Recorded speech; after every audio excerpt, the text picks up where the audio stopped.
जय श्री कृष्णा, राधे राधे। प्रिय भक्तजनों, एक बार फिर से आप सभी का हमारे YouTube चैनल आत्म प्रेमी पर हार्दिक स्वागत है।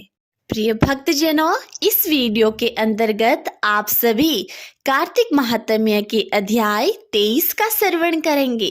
लेकिन आज के अध्याय का श्रवण करने से पहले आपसे निवेदन है कि अगर आप हमारे इस YouTube चैनल पर पहली बार पधारे हैं तो सब्सक्राइब अवश्य कीजिएगा, क्योंकि आपको इस चैनल पर हर रोज विभिन्न प्रकार की धार्मिक कथाएं, विभिन्न व्रत त्योहारों की जानकारी तथा उनसे संबंधित कथाएं और अलग अलग प्रकार की जानकारी आपको प्राप्त होती रहेगी। इसलिए निवेदन है कि चैनल को सब्सक्राइब जरूर करें। प्रिय भक्तजनों, अब श्रवण कीजिए आज के अध्याय का। नारद जी ने राजा पृथु से कहा, हे राजन, इस कारण से उद्यापन में तुलसी की जड़ में भगवान विष्णु की पूजा की जाती है। तुलसी का मूल प्रदेश भगवान विष्णु को प्रसन्न करने वाला है। हे राजन, तुलसी का पौधा जिस घर में विद्यमान है वह घर तीर्थ स्वरूप है और उस घर में यम के दूत कभी नहीं आते। सब पापों का नाश करने वाला, अभीष्ट फल को देने वाला है। जो मनुष्य तुलसी का पौधा लगाता है वह यमराज को नहीं देखता। भगवती नर्मदा का दर्शन, गंगा स्नान व तुलसी के पौधे का संसर्ग, ये तीनों एक पुण्यप्रद है। तुलसी का पौधा लगाने से, सींचने से, दर्शन से और तुलसी को छूने से कामिक, वाचिक, मानसिक आदि संपूर्ण पाप नष्ट हो जाते हैं। जो प्राणी तुलसी के दल से भगवान शंकर का पूजन करते हैं वह पुनः गर्भ में नहीं जाते, निसंदेह जीवन मुक्त हो जाते हैं। तुलसी के दल में पुष्कर आदि समस्त तीर्थ, गंगा आदि संपूर्ण नदियां और विष्णु प्रभृति सब देवता निवास करते हैं। तुलसी के साथ यानी तुलसी के पास जो अपना प्राण विसर्जन करता है वह चाहे कितना भी बड़ा पापी क्यों न हो, उसको यमराज नहीं देख सकते। हे राजन, जो लोग तुलसी के कष्ट का चंदन लगाते हैं वह सहज ही मोक्ष को प्राप्त हो जाते हैं। उनके द्वारा किए गए पाप भी उनके शरीर को स्पर्श नहीं कर पाते। हे राजन, जहाँ तुलसी के वन की छाया हो वहां पर पितरों से निमित्त दिया हुआ दान सर्वदा के लिए अक्षय होता है। हे राजन, आंवले के वृक्ष की छाया में जो प्राणी पिंडदान करते हैं उनके पितृ यदि नरक की यातना भी भोग रहे हो तो भी मुक्त हो जाते हैं। सिर, हाथ, मुंह और देह में जो आंवले को धारण करते हैं उनका विष्णु रूप जानना चाहिए। आंवले के फल और तुलसी के दलों को पानी में मिलाकर जो प्राणी स्नान करते हैं उनको गंगा स्नान का फल मिलता है।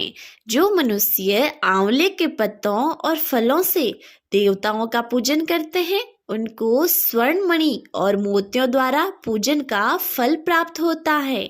कार्तिक मास में सब तीर्थ, ऋषि, देवता और सब यज्ञ जब सूर्य तुला राशि में होते हैं आंवले के वृक्ष में वास करते हैं। जो मनुष्य द्वादशी तिथि को तुलसी का दल और कार्तिक में आंवले का पत्ता तोड़ता है वह रोरव नरक में वास करता है। जो कार्तिक में आंवले की छाया में बैठकर भोजन करता है उसके अंत संसर्ग में सब दोष नष्ट हो जाते हैं। कार्तिक मास में जो आंवले की जड़ में भगवान विष्णु का पूजा करता है उनको श्री विष्णु क्षेत्रों के पूजन का फल प्राप्त होता है। आंवले तथा तुलसी के महत्व का वर्णन करने में श्री ब्रह्मा जी भी असमर्थ हैं। इसलिए धात्री और तुलसी की जन्म कथा सुनने से मनुष्य अपने वश सहित मुक्ति को प्राप्त करता है। प्रिय भक्तजनों, आज का अध्याय यही समाप्त हुआ। ये भक्तजनों, अब श्रवण कीजिए श्री तुलसी चालीसा और तुलसी जी की आरती का। जय जय तुलसी भगवती सत्यवती सुखदानी, नमो नमो हरि प्रेयसी श्री वृंदा गुणखानी। जय निंदनी जग पूजिता विश्व पावनी देवी, जयति पुष्प सारा सुरभि देव अमरव अम्ब। श्री हरि शीस विराजनी देव अमरवर अम्ब, जनित हे वृंदावानी अब जनी करु विलंब। धन्य धन्य श्री तुलसी माता, महिमा आगम सदा सुरति गाता। हरि के प्राणों से तुम प्यारी, हरि ही है तू कीनो तप भारी। जब परसन है दर्शन दीनो, तब कर जोरी विनय अस कीनो। हे भगवन कंत मम होहु, दीन जानी जनी चाड़ू जो। सुनी लक्ष्मी तुलसी की बानी, दीनो श्राप क्रोध पर आनी। अश अयोग्य वर मांगन हारी, हो विटप तुम जड़ तनुधारी। सुनी तुलसी श्राप्यो ते मीठा माँ, करूँ पास तू नीचन धामा।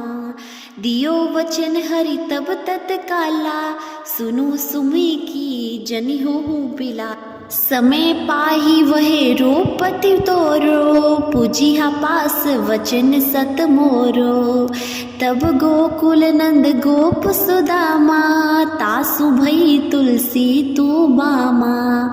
कृष्ण राम लला के माही, राधे सखियो प्रेम लखी नाही। दियो श्राप तुलसी तत्काला, नर लोक ही तुम जनमु बाला। भयो गोप पर दानव राजा, शंखचूड़ नामक सीरस ताजा। तुलसी भई तासु की नारी, परम सती गुण रूप अगारी। अश देव कल्प गीत जब गाऊं, कल्प तरतीय जन्म तब भाऊं। वृंदा नाप भयो तुलसी को, असुर जलंधर नाम पति को। करी अति द्वंद अतुल बल धामा, लीना शंकर से संग्रामा। जब नीत सैन्य सहित शिव हारे, मरी न तब हरिहर पुकारे। पतिव्रता वृंदा थी नारी, कोहु न सके पति ही सहारी। जब जलंधर धरी भेष बनाही, वृंदा ढींग हरि पहुँचियो जाही। शिव हित हाली करी कपट प्रसंगा, किया सतीत्व धर्म ते ही भंगा। भयो जलंधर का संहार, सुनी वृंदा उर शोक अपारा। तिही सण दियो कपट हरि तारी, लखी वृंदा दुख घिरा उचारी। जलंधर ही जस हतियो अभीता, सोही रावण वै हर हिति सीता। अस प्रस्तर समहत्य तुम्हारा, धर्म खंडी मम पति सुहारा। यही कारण लही श्राप हमारा, होवे तनु पाषाण तुम्हारा। सुनी हरि तुरहि वचन उचारे, दियो श्राप तुम बिना विचारे। लखियो न निज कर तुति पति को, चलन चयो जब पार्वती को। जड़मति तू अस हो जड़ रूपा, जग महिन तुलसी विटप अनूपा। धरव रूप हम सालिंग रामा, नदी गंड के बीच ललामा। जो तुलसी दल हमें चढ़ाई है, सब सुख भोगी परम पद पाई। बिनु तुलसी हरि जल शरीर, अति से उठत शीस उर पीरा। जो तुलसी दल हरि शीस धारत, जो शस्त्रत अमृत डारत। तुलसी हरि मन रंजनिहारी, रोग दोष दुख भंजनिहारी। प्रेम सहित हरि भंजन निरंतर, तुलसी राधा में नहीं अंतर। व्यंजन हो चपन हो परकारा, बिनु तुलसी दल नहीं हरिहर प्यारा। सकल त्रित तुलसी तरु चाही, लहत मुक्ति जन सयंस नाही। कवि सुंदर इक गुणहारी गुण गावत, तुलसी सिहि निकट सैस गुण पावत। बसत निकट दर स्वधामा, जो प्रयाग ते पूर्व ललामा। पाठ करी जो नित नर नारी, हो ही मसुकी भासी त्रिपुरारी। बोलिए तुलसी माता की जय। आरती श्री तुलसी जी की। जय जय तुलसी माता, सबकी सुखदाता वर माता। जय जय तुलसी माता, सब योगों के ऊपर, सब रोगों के ऊपर। जय जय तुलसी माता, रज से रक्षा करके भवत्राता। जय जय तुलसी माता, बहुपुत्री है श्यामा, सूरवली है ग्रामा। विष्णु प्रिय जो तुमको सेवे, सो नर तर जाता। जय जय तुलसी माता, हरि के सीसा विराजत, त्रिभुवन से हो वंदित। पति जनों की तारिणी तुम हो विख्याता। जय जय तुलसी माता, लेकर जन्म भी जन में, आई दिव्य भवन में। मानव लोक तुम्ही से सुख संपत्ति पाता। जय जय तुलसी माता, हरि को तुम अति प्यारी, श्याम वर्ण सुकुमारी। प्रेम अजब है श्री हरि का तुमसे नाता। जय जय तुलसी माता, जय जय तुलसी माता। बोलिए तुलसी माता की जय।